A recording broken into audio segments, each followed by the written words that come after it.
પાટણ જિલ્લાના સાંતલપુરમાં કેનાલો તૂટવાનો સિલસિલો યથાવત 1-7C વિભાગની બેદરકારી પર ડિસ્ટ્રિક્ટ કેનાલમાંથી નીકળતી બાવરડા માઇનોર કેનાલ એકી સાથે 7થી 8 જગ્યાએ તૂટવાથી ખેડૂતો બન્યા કરજદાર। ગામની સીમનો માર્ગ ભરાઈ જવાથી ખેડૂતો 3 કિલોમીટરનું અંતર કાપીને જવા મજબૂર બન્યા। શું આ કેનાલો તૂટવાનું બંધ થશે તો ખેડૂતોને કાયમી નુકસાની ભોગવવી પડશે વગેરે સવાલો ઊભા થયા છે।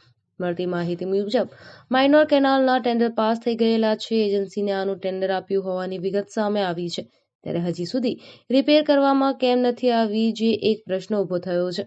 તંત્રની પોલમપોલ સામે આવી રહી છે, બેદરકારી સામે આવી રહી છે અને કામગીરીને લઈને અનેક સવાલો ઊભા થઈ રહ્યા છે। ત્યારે ખેડૂતોએ જણાવ્યું હતું કે આવા મિલીભગત કોન્ટ્રાક્ટર અને બેદરકારી દાખવતા અધિકારીઓ સાથે કાયદેસરની કાર્યવાહી કરવાની માંગ ઉઠી રહી છે। Bureau report, Anil Ramanuj, Radhanpur.